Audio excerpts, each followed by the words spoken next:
Assalamualaikum warahmatullahi wabarakatuh. Selamat datang lagi sahabat di channel One Opini dimanapun Anda berada saat ini.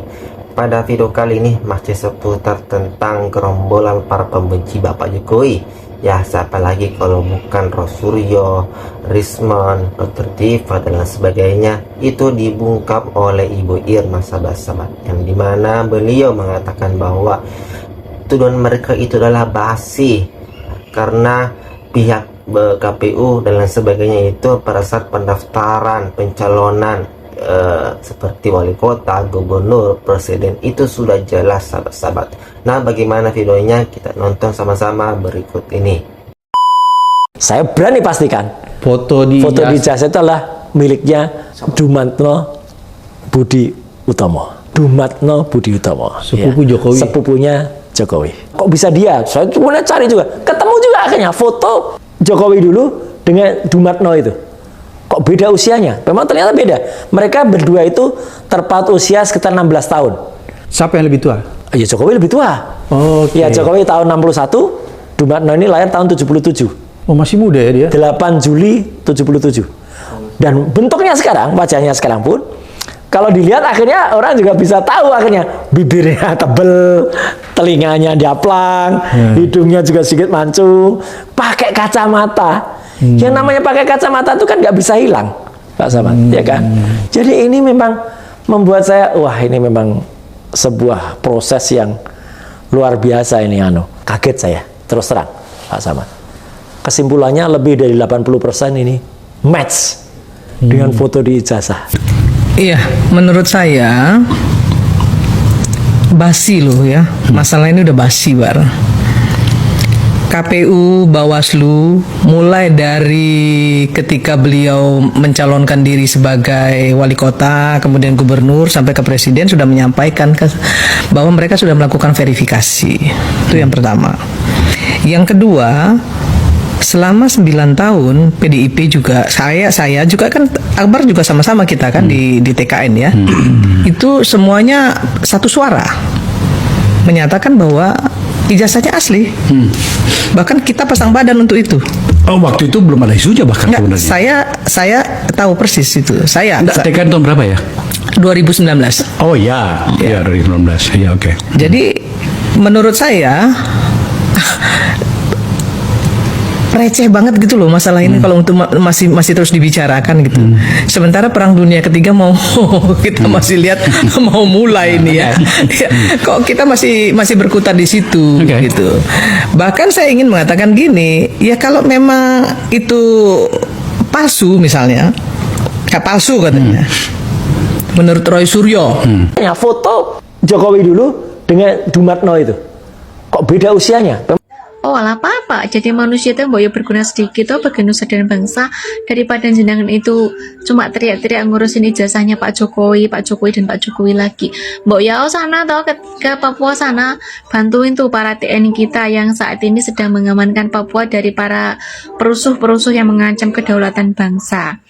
TNI kita ini loh Pak, lagi bertaruh nyawa ya, mengamankan negeri kita ya, sedang melawan OPM.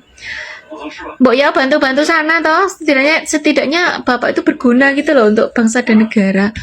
Dan lain-lain orang-orang yang sedang mengurus ijazah itu, bantu loh kita, kita punya TNI itu supaya negara kita tuh aman, tentram. Daripada jadi manusia-manusia yang nggak berguna, kan gitu lebih enak, ya toh? Terus mau ngapain? Iya, makanya itu pertanyaannya, mau ngapain? Oke. Ya kan? Kalau mau bicara soal moral misalnya misalnya ada oknum-oknum yang berbicara soal moral ya, termasuk Roy Suryo lah, mohon maaf ya.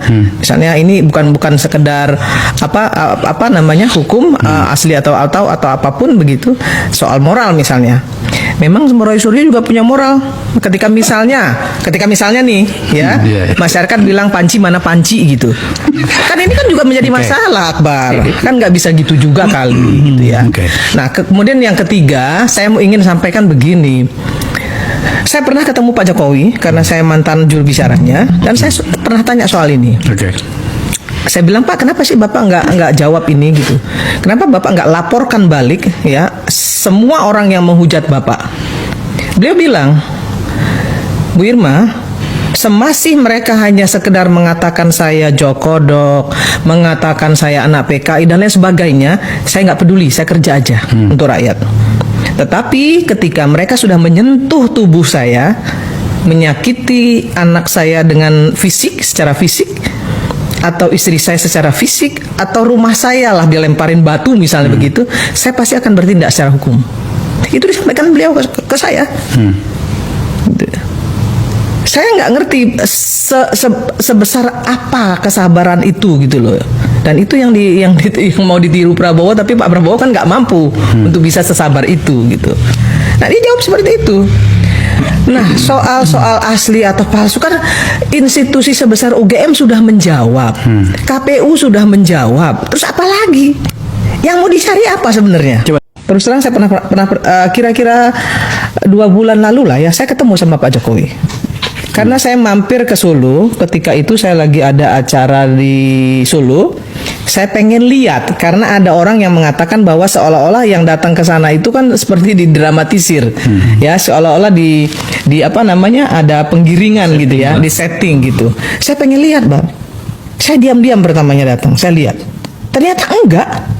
Memang saya ngobrol dengan mereka itu. Yang datang ke sana ya? Iya. Datang ke sana saya ngobrol. Ada yang dari Sulawesi, ada yang dari apa namanya dari Kalimantan, ada yang dari bahkan ada yang dari Madiun, dari segala macam, gitu.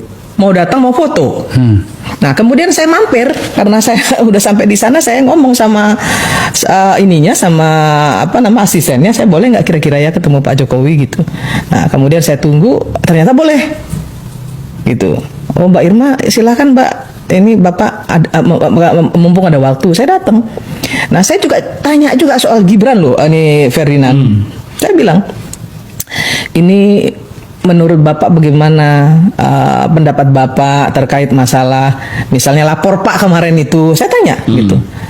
Terus Pak Jokowi jawab, saya itu sudah menyerahkan Gibran itu kepada Indonesia, menyerahkan Gibran itu kepada Pak Prabowo, kepada partai-partai politik untuk dibina. Saya bahkan mengatakan kepada Gibran, ojo kemajon. Apa maksudnya? Jangan maju. Ya, kamu itu hanya di belakang Pak Prabowo.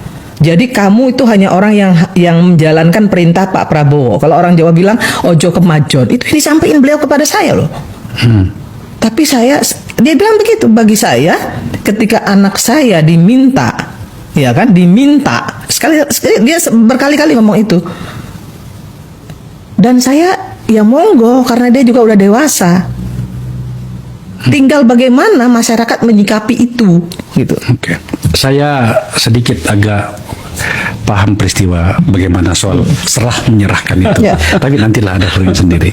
Sumpah gue bingung banget ya, kenapa ada demo yang masih mempertanyakan soal ijazah Pak Jokowi asli atau palsu.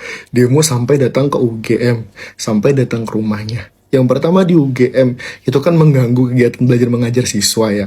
Dan siswa pun merasa terganggu, aku lihat beberapa videonya. Terus datang ke rumah Pak Jokowi. Notabene Pak Jokowi itu ya udah jadi rakyat biasa, walaupun dia sebelumnya presiden, tapi kan sekarang jadi rakyat biasa. Dan kalau kita mau datang ke rumahnya, ya harus izin dulu bertamu. Ya ibaratkan kita mau main ke rumah orang, kalau misalnya kita main nyelonong aja ya kayak maling, bisa dipukulin orang.